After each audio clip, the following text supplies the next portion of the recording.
Hello guys, and welcome to my channel. This is your girl Boitumelo Mmamadi Mmamarope. Today we are going to an event in town. So there's this Huawei event. It's a developers event. People who develop things. I don't know. 212. Let's check it out.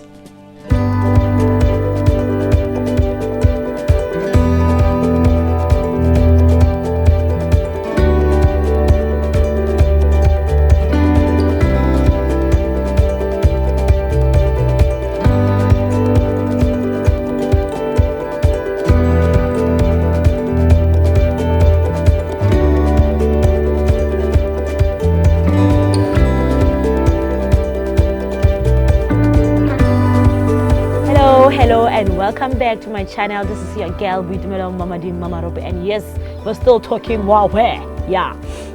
And then in this video I'm gonna share a clip with you, a clip from a presentation by Bronwyn Williams, a very beautiful, phenomenal woman. She's doing market research, and then this presentation she was telling us about the future of marketing and communications. She's calling it the new rules of engagement, because people are developing new trends to save money, because people are doing digital marketing, we know that, but then the moment you have to pay someone for your digital marketing, it's a lot of money. So people are coming up with new ways to actually not pay, and people are coming up with new ways to customize their marketing.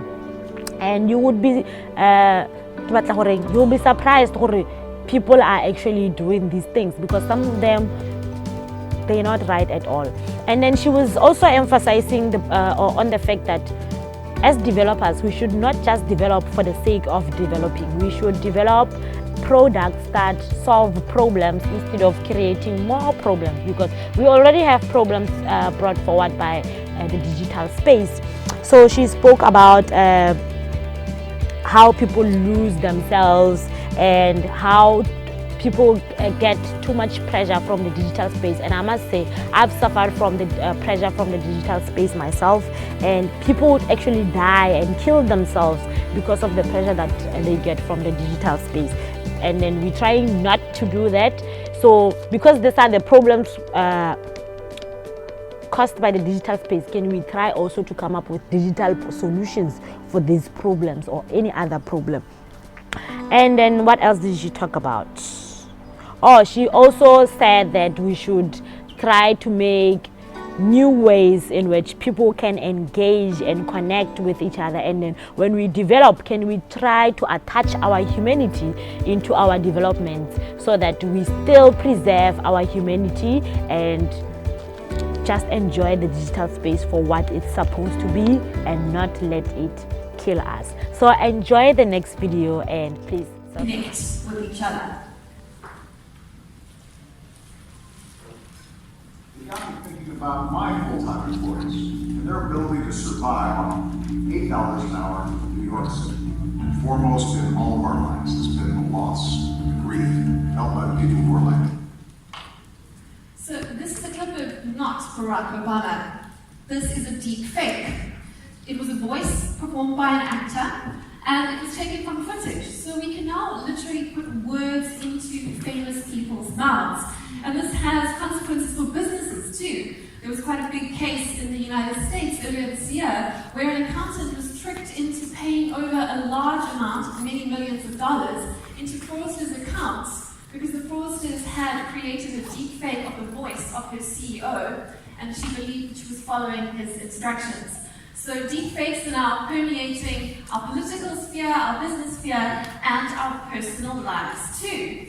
This is Facebook's personal avatar, as an example. They want to start making virtual replicas of you and I, so that we can communicate with each other in a sort of virtual space, even if we sit on different parts of the world. But of course, it also means that if you have a vindictive ex-partner in the business or in the personal space, that person can start to use this deep fake technology to create revenge videos, to put you in positions that you might not necessarily want to be placed in. And it's going to be up to you and I to decide how to prove what is true and what is not. It's almost a case of we're going to be proven guilty until we can prove ourselves innocent.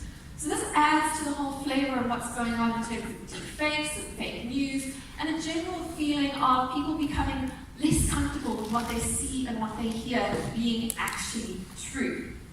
Just one more example of this. All these people on the screen that you see over here are not real. None of them exist. If you want to create your own fake person, you can just go to the website. It's written on the top of that screen over there. It's called This Person Does Not Exist. And if you click refresh, you can create a new fake person all the time.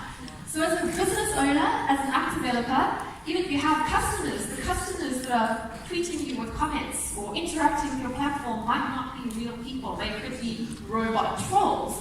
As South Africans, we all know about the Bell Pottinger scandal, for example, where on Twitter a lot of bad sentiments and divisions were created using robot troll armies.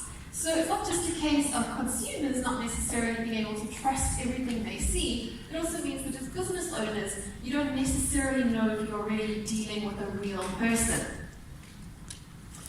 Just to take that conversation a little bit further, this is clearly not your grandmother's Colonel Sanders. For those of us in South Africa, we do love our fried chicken. This is the new improved version of everybody's famous avatar for the chicken industry. And he was designed for Mother's Day this year to, give something back to the ladies.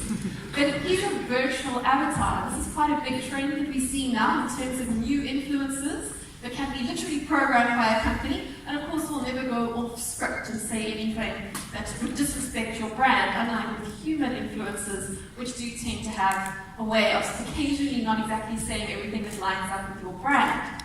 But in terms of the virtual sphere, we're also starting to get to a point where these virtual ambassadors can start to have real work in the real world. Another virtual avatar known as Little Michaela is now a pop star in America. She doesn't really exist. She's just a programmed avatar. She basically lives on Instagram, but she has a multi-million-dollar recording career already. So it's quite interesting how what's real and what's not real, what's human and what's not human, are being blurred a lot in our consumers' lives. For one more example here, bringing it back more to the app and development space, in terms of an influencer that's not a real person, I want to take you to a case study of a really smart young man who decided that he wanted to be an influencer, because influencers can obviously earn quite a lot of money these days, but he wasn't particularly good looking or photogenic, so he decided instead to use his coding skills to see if he could really start to get a literal free lunch.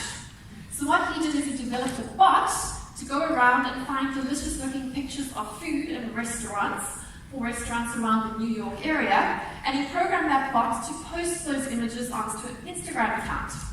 Very soon he gathered to himself 25,000 followers, and very soon he was starting to get offered actual free lunches from New York-based restaurants to come and rate their food. So it just goes to show that anyone can be an influencer. You don't have to necessarily be the prettiest kid on the block. And there are at least a few ways to actually get free lunch today. But what all these examples that I've just shared with you really draw together is this fact that what we see is not necessarily what we get, and what is real and what is fake is really being blurred. And those boundaries are leaving people a bit concerned, and it also means that humans are increasingly being cut out of the loop with a lot of these communications. And if you work in business or in marketing, this means that there's been a breakdown in trust. I mean, we know this across various aspects of our lives. The political sphere, not just locally here in South Africa, but across the world, has become an environment where trust has definitely been broken down. And in the advertising marketing space, shockingly for people like you and I who work in the business of trade and working with people and trying to sell people things, consumers now have less trust in advertisers than we do in politicians.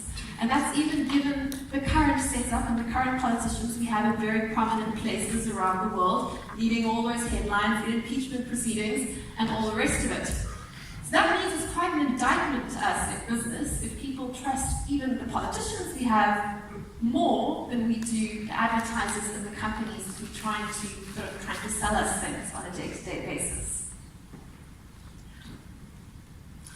So to move the conversation to another trend that we've been tracking, this is the case of the fact that more and more we are trying to hyper-target and hyper-personalize the offers and the products that we sell to our consumers. This is Walgreens. They're quite a nice example. What you see behind the gentleman over there is a facial recognition fridge. It means when customers walk into a Walgreens store, the store can recognize their face and then serve them advertisements based on that particular person's tastes and the data that company starts to be able to develop and create on that individual consumer to give the exact right product at the exact right time to the exact right consumer.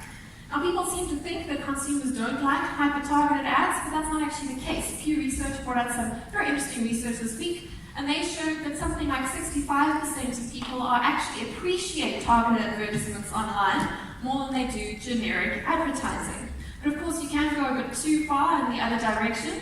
For example, you don't want to automate inefficiencies. There was quite a horrendous case study that we came across earlier this year where a woman was pregnant and unfortunately she lost her baby, but the algorithms that were tracking her advertisements for her around the web didn't know that she had lost the child, and they continued to serve her advertisements for the stage of development her baby should have achieved should that child had lived. And that's obviously exactly the wrong thing to do when it comes to hyper-targeting and tracking your consumers. You want to make sure that you're automating efficiencies and ways to improve your customers' lives, and not automating inefficiencies and ways to actually hurt that consumer's relationship with your brand. Welcome home. Allow me to introduce myself. I'm Hello Dream House, the smartest house on the block. Hello, Dream House. Open the door. Hello, Dream House. Make the chandelier spin. Hello, Dream House.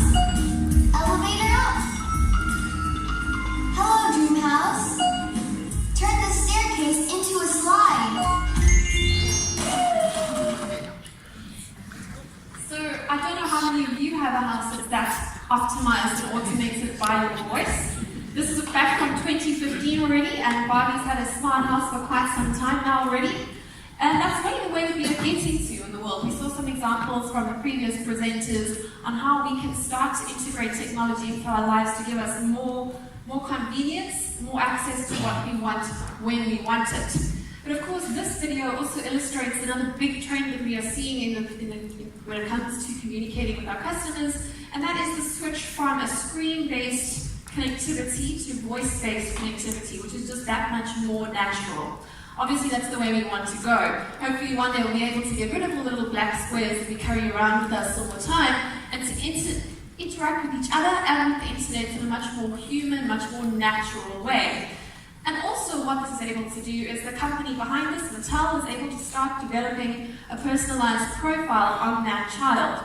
So if you read the privacy policy that goes along with this dream house, the company is able to start tracking that child. What does the child do? What is the child interested in? And to build a consumer profile and be able to follow that child around as she grows up so they can serve, once again, that much more targeted and hyper-personalized products to the child. Now, in terms of the ethics of that, I'll leave that up to you to decide, but it just shows what is possible today that we can do with technology all around us. Another example of hyper-personalization is one of my favorite at the moment. This is a Japanese company called Sushi Singularity, and what they will offer to do for you is to curate a unique piece of sushi just for you, the individual you, for a customer of one. So in order to get one of these little squares designed to match your unique taste and flavor profile, you need to send them a sample of your urine so they can analyze your DNA. That's how hyper-personalized we can get today. But that's the way the world is moving, and that's the way the apps we're developing, the platforms we use are going. We want to get to a point where we're giving that individual exactly what they need. We no longer live in Henry Ford's world where everyone needs a black car, where everyone needs a white fridge, and everyone has the same stuff. Life has become that much more diverse, that much more interesting, and that means that people actually want something that works just for them. There's no one-size-fits-all anything anymore. But of course, along with every trend, there's an equal and opposite trend. And when it comes to diversity, we might not necessarily want to go too far in the wrong direction. There's also a trend towards diversity of prices. So economists, of course, love this as perfect pricing. It's a way to segment your market to extract absolute value from the marketplace. But it also means that we can possibly start to discriminate against customers in ways that aren't necessarily so nice, so the wrong kind of diversity. So I'm not sure how many of you over here have a MasterCard. Your credit card is backed by MasterCard. Anyone willing to admit that you've got a card backed by MasterCard? Well, then you'll be very happy to know that MasterCard has suggested it knows how fat you are based on your purchases. So you might feel a little bit violated from that thought, but it gets more interesting because what they've also suggested is they can use that algorithm to sell to airlines, so that airlines can give preferential pricing to the skinny. So that's fair, sort of, ish. Listen to you. Is that the consumer, when you go and purchase a ticket online, you won't necessarily know that your price has been determined by an algorithm that is trying to anticipate your weight. You will simply get a price served on your screen, and someone next to you that's been deemed to be fatter or thinner than you will get served a different price. And in that way, companies are able to start discriminating on prices without necessarily informing consumers why. So that's well and good if you can get away with it, but if you don't get away with it and you get caught, you can obviously get into a lot of trouble with social justice issues and with discrimination issues. So you don't want to be too disingenuous when you start using the technologies that we have available to us. As I said, everything comes with both good and bad, and it's up to you what you do with this information or what you do with the power that you have as someone who is able to collect data on consumers to serve those consumers with something that meets their individual unique profile. So to follow on with that thought, the other trend we've started to pick up is that quite a lot of tech companies and universities are now offering services to certify your tech as being clean, almost like you would certify your vegetables as being organic, or your meat as being halal. You can now put a label on your tech to say that it's been certified as clean and unbiased. So for example, biased tech, of course we can look at Amazon and what happened with their recruitment process. One of their bots that was used to screen CVs for entry-level employees was found to be racist against Hispanic young men. So when that came out, it was obviously a horrible public relations disaster. But if you're able to use programs like Princeton's Web Tech Project or the Algorithmic Justice League, which also comes out of MIT, they will have a look and check that your algorithms are not racist or biased against the sort of factors that we don't want to be discriminating against. So it's definitely something to bear in mind as we move down this journey into more and more hyper-personalized data and algorithms and products that we offer to our consumers. Another side trend over there is this gentleman. His name is Gavin Newsom, and he's the governor of California currently. And what he's proposed is that because companies are able to extract more value out of their relationships with customers by building more comprehensive data profiles on those customers, he has suggested that data that is generated by your users should actually be classified as labor, and that any company that profits from data collection or personal data collection should have to compensate those consumers for their, in his words, labor. So it is just a proposal at the moment, but it's certainly something to bear in mind as we start to use data as a potential business risk or cost going forward. The next big marketing trend that we can take on from this conversation is the concept of combining behavioral economics or nudge theory, nudge marketing, with data. So a great example of that is South Africa's very own Discovery, who has obviously been using behavioral marketing for some time with their vitality programs that obviously reward consumers for going to gym and being healthy and making good food choices, and punish them through slightly higher premiums for things like bad driving and not doing any of the above in terms of the healthy living behaviors. And of course, now looking at with their behavioral bank, they're going to be developing a much more comprehensive behavioral economics led. So what do they call it? Libertarian paternalism. So nudging people into the right direction, into making better choices in terms of savings and health and their financial wellness. But it's definitely a big trend that we can look at in trying to incorporate things like psychology and economic principles into the apps and things that we build to actually start to improve our customers' lives.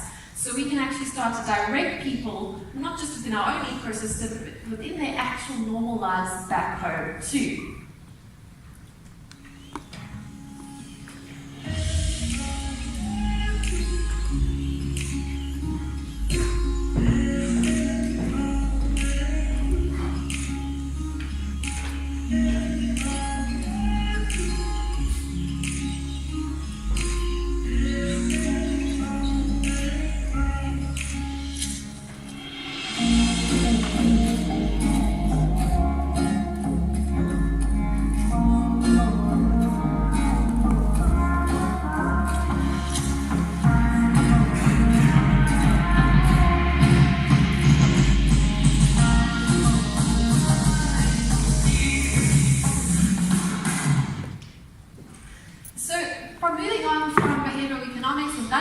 content like what Discovery does, the next phase is actually incorporating emotions into our advertising.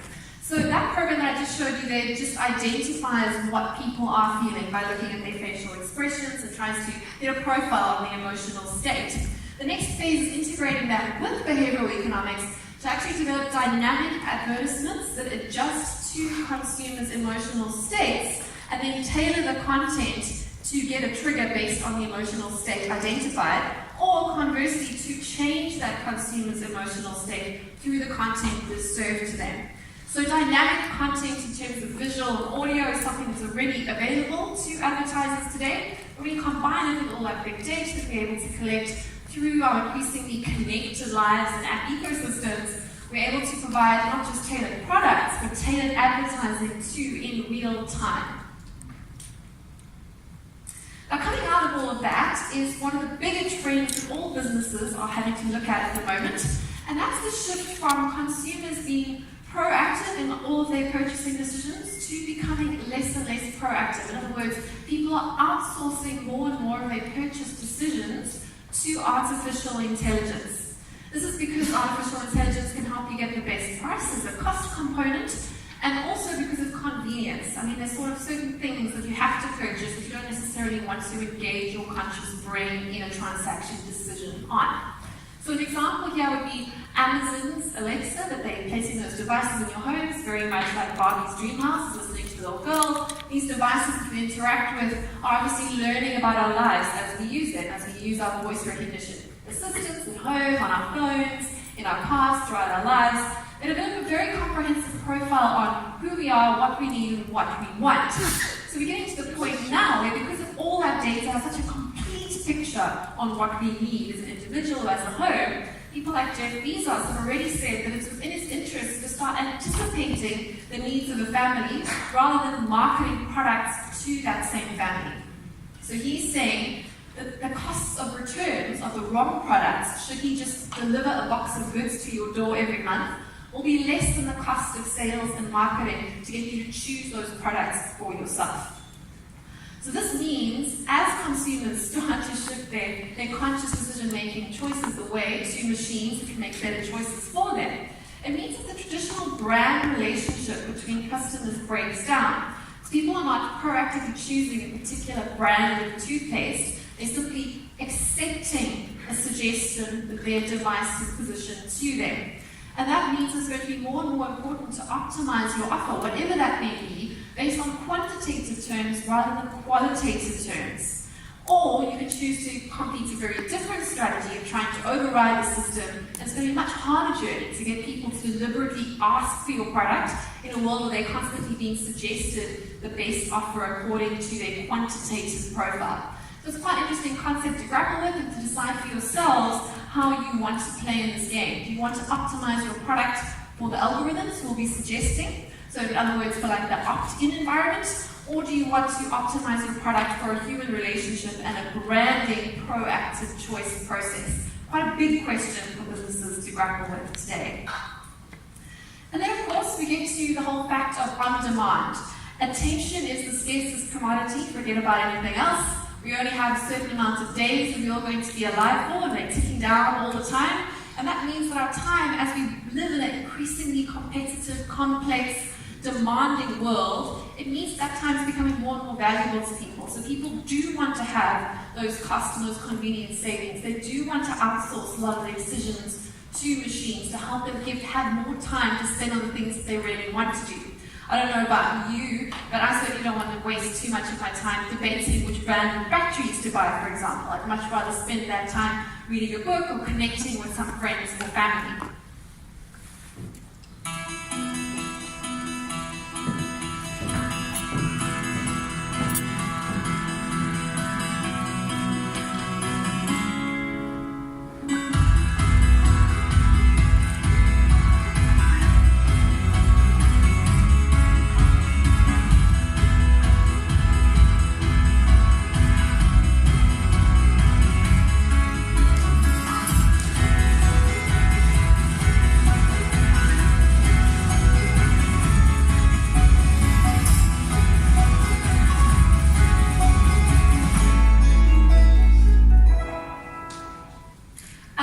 example because it's a South African company, number one. And number two, it shows how the on-demand economy is connecting both the physical world, because we can't forget about the people and any of our transactions, with the digital world. So that app is able to deliver the goods to the customer where they are, right when they want it, rather than expecting that customer to sit at home waiting for the courier to come and find them at a particular hour on a particular day. And I've just had some bank cards delivered, and it's a horrible process trying to schedule a time with a courier company who doesn't quite suit either of you. But in terms of the on-demand economy, it also comes back to that whole concept of attention that I spoke about, and the fact that as an advertiser or as an app developer, you need to be able to stop someone's thumb from scrolling past your offering within just 3 seconds. That's how much time you've got to capture their attention. So it shows how fast the world is moving and how scarce that attention as a commodity really is. And also in terms of the on-demand economy, I think this is a great example of an app that's developed by Josh Broder. I hope you can read on the screen. There's no sound that comes with this video. And he's a young man that's developed hundreds of apps, all designed to solve a particular consumer problem in a very fast way. This particular app helps consumers get planes back from airlines if their luggage is lost or their flights are delayed. And it is so instantaneous and so intuitive, it makes that whole experience that much easier for the customer. And it also goes to show how just a young person, he didn't have any business skills behind him, was able to develop this app and change lives for so many people. And also just to tap into, once again, that on-demand economy where people want their problems solved right away. No one's prepared to wait days and days to solve a problem like this, like we used to do, having to phone on the phone to try and get our cash back after a flight delay.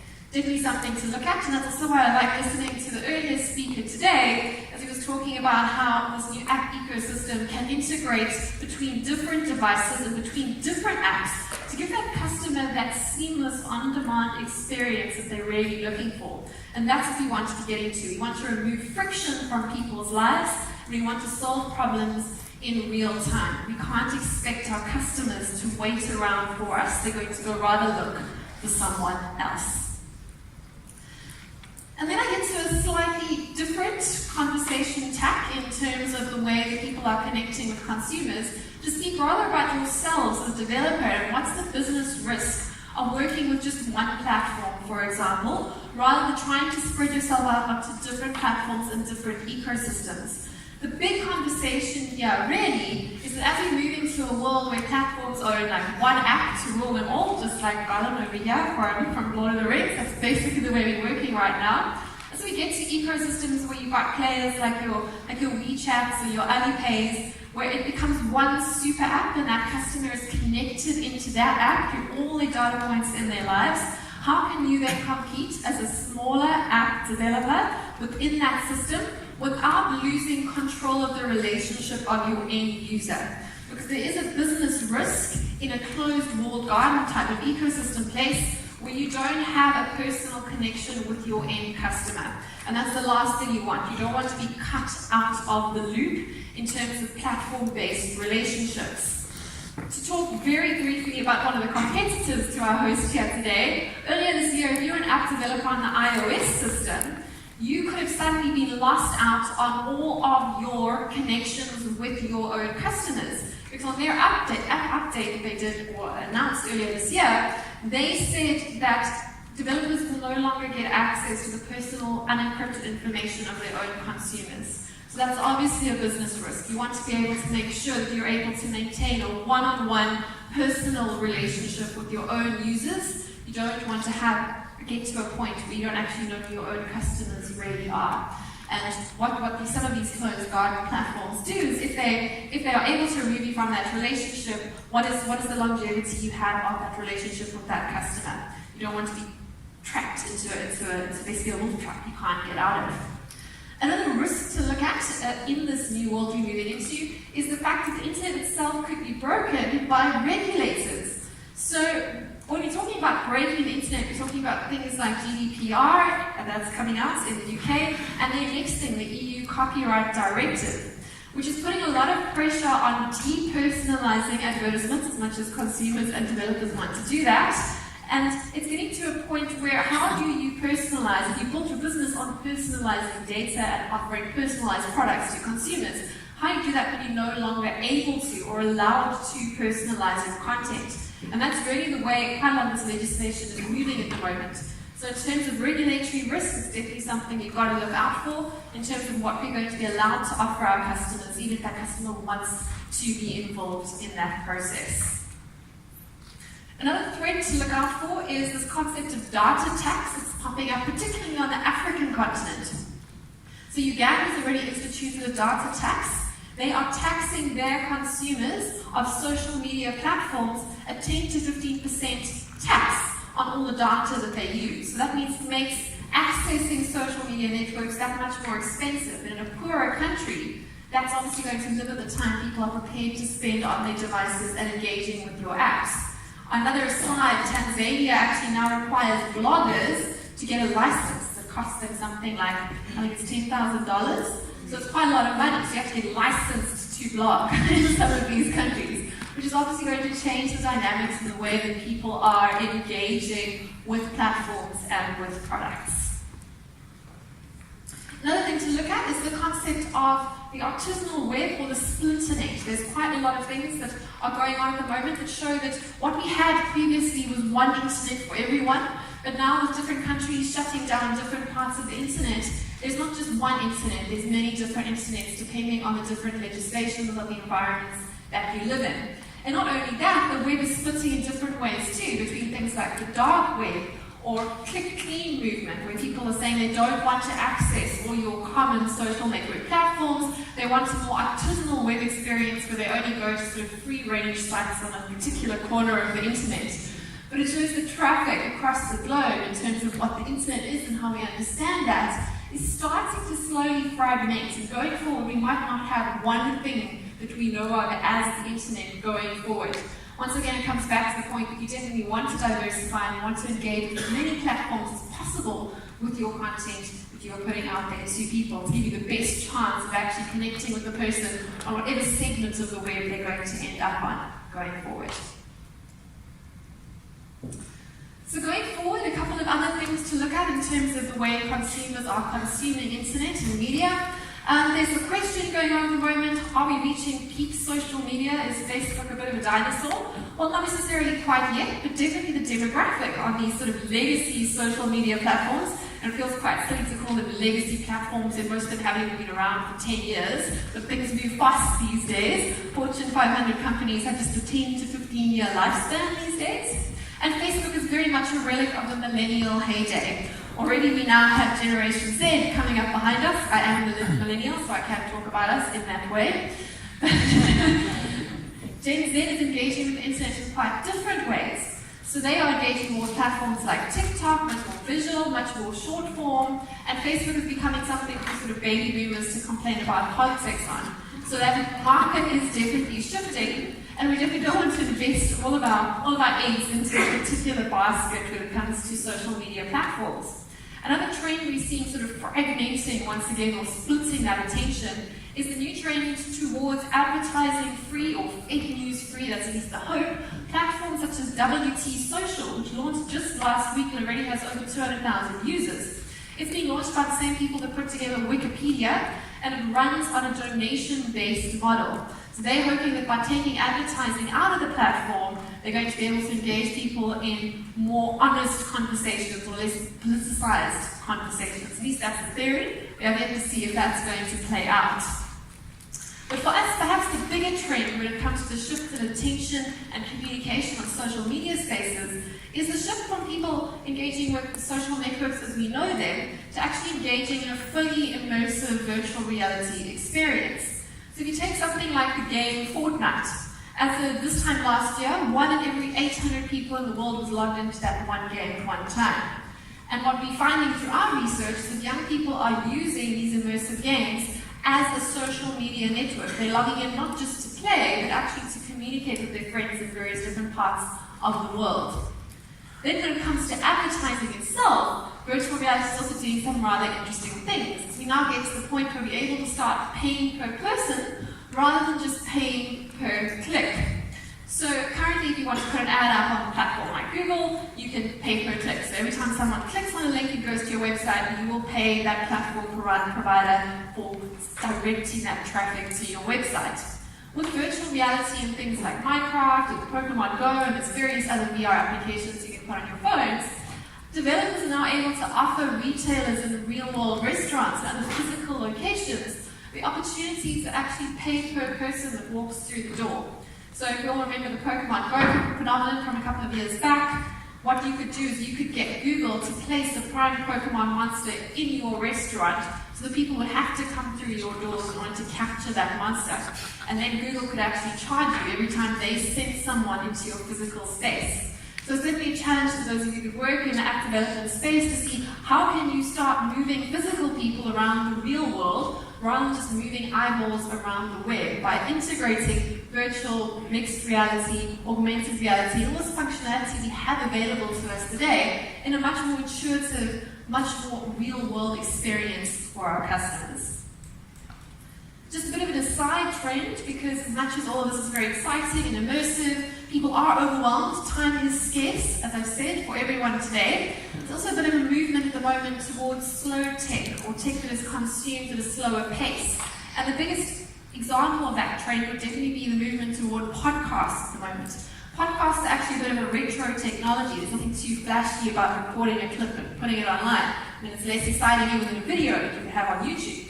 But people are liking podcasts right now, probably because our lives are so frenetic, and a podcast has to be consumed in a linear, slower fashion than visual content would. Because think about it, you can have many browsers open, watching many different videos, you can have split your attention between different articles if you're reading, but if you want to actually listen to a podcast, you can only listen to one podcast at a time. At least I don't know about you, I definitely couldn't listen to 2 different audio streams to get anything out of them at any one given point in time. So it just goes to show that you can offer people a way to slow down a little bit. People are actually looking for that right now. For this last part of the presentation, I just want to talk a little bit about people and what's going on with them at the moment. Because as much as I've said, the world is so immersive, it can be also overwhelming at the same time. So as much as people are looking for sort of slow tech and podcasts to help them calm down a bit, we're also starting to see that younger people are having a few social and mental issues, mental health issues, because of the way our lives are so lived online. We haven't necessarily evolved the coping mechanisms we need as human beings yet to live in our very technologically orientated world. So the first trend over here that we look at is that of social cooling. And this is the phenomenon of young people forcing themselves to self-censor themselves to make sure that they are acceptable to the group at all times. So this makes a lot of sense. I mean, if you say the wrong thing on a platform like Twitter or Facebook, it can have very serious real-world repercussions for your career and for your social progress through society. You have to know what to say and where. But unfortunately, the flip side of that from a branding and marketing perspective is that if people are all trying to mirror each other, that means that we're getting a lot more homogeny in the sort of things that we like and the things that we say and the things that we do. It means that people are taking less risks, and it means that as marketers, it's going to be more and more of a challenge to get people to adopt, say, a new brand or to commit to a new cause. So it's definitely a phenomenon to watch. As an aside to that, there's also the phenomenon of Snapchat dysmorphia, where people are getting plastic surgery to look like they've filtered selfies they're portraying online, because they feel so much pressure to portray that very perfect version of themselves that they displayed and curated on their social media feeds, but in real life too. So you find that people are also choosing faces and styles when they get that surgery to look more and more alike, like each other. And that's a bit of a worrying trend as a marketer, because obviously we want people to take risks and to embrace new things and to try new things. But it's definitely a social phenomenon to take cognizance of. The other mental health issue I want to pick up on is this concept of hikikomori, which is where young people are literally shutting themselves away in their apartments, away from society, because they're finding a connected, online, always online world just to be totally overwhelming. So it's basically hermits. They're locking themselves away and they're relying on friends and family to basically keep them alive. This is obviously hugely concerning because, as I open the presentation with today, what we really want to do on our short time here on planet Earth is to connect with each other and to live a life that is fulfilling and engaging and that allows us to connect with each other on a real human level. And those two trends of social cooling on the one side and hikikomori on the other side show that perhaps the sort of solutions that we should be solving for, the sort of products and apps we should be developing, should be focused on redeveloping real human connections with the world around us. So I've got a few examples here of that. The first one is You Consent. So You Consent is an app that has been designed for our very politically correct world we live in today. And it's an app that you're supposed to whip out before you get romantically involved with someone to make sure that that person doesn't Me Too you on social media later. So it outlines all the terms and conditions of your romantic transaction to make sure this is what I'm allowed to do, this is what we're allowed to touch, this is what we're allowed to say, and I've got your permission, I've got your consent in writing. It's an affirmative yes before we go forward. Now that sounds great as a protection mechanism, but it's hardly very romantic, is it? And it puts just another layer of dissonance between a spontaneous human connection, but it is really a sign of the times, so I thought I would draw that to your attention. And then of course this is Hatsune Miku, another example of how we are trying to connect in an increasingly virtual world. She is a Japanese pop star, she's an avatar just like Colonel Sanders that I showed you earlier, and she actually got married recently to a gentleman, a real human gentleman. But we can't say she's not real either, because robots have rights too now, right? You get citizenship if you're a bot. As a bot or as a robot, there actually are cases of both. But it also just shows that as we live in a world where you have to get permission on an app to get a date, that we are struggling to connect with each other in a real world. And we are even turning to avatars and to technology to fulfill the emotional holes and needs in our lives. It also explains why Microsoft's chatbot now has 660 friends that she chats to, and people aren't just using it to get directions to the local pizza joint, they're actually connecting with these chatbots to build a relationship. So it's almost like having a friend in your pocket that you can text at any time. She makes witty remarks to you, and chirps back at you, so you feel like you're having a real relationship because you're starting to connect with the other people in the world. And as I said, that's a very big opportunity for developers to start developing products that help us to reconnect with each other as human beings as we go along. One example over there that I'd like to draw to your attention is an app called Not Okay. It was developed by young people once again to address the concerningly high incidences of young people committing suicide these days. Because we live in this lonely, sort of isolated world, our friends are virtual friends, we log into chats and on games, we don't have anyone to turn to when we're feeling vulnerable as an actual human being. So Not Okay is a little button that young people are able to press to notify people in their network that they are considering self-harm and they need some help in a way that doesn't feel too overwhelming to that young teenager, which is what the app is targeted at. And then later today, I think you're going to be spoken to by Mola, which is also an app that allows you to get security coming to you in South Africa if you need help, if you're in a dangerous situation. That's another way, another great example of how to connect the real world with the virtual world to actually help real physical human beings. And that's a challenge that I want to leave you with today. If we are developing things in the world of technology to help make people's lives more convenient and more cost-effective, we should also be finding ways to help people to connect with the real world that we live in, with our real bodies, our real friends, and our fellow warm-bodied individuals. Thank you very much.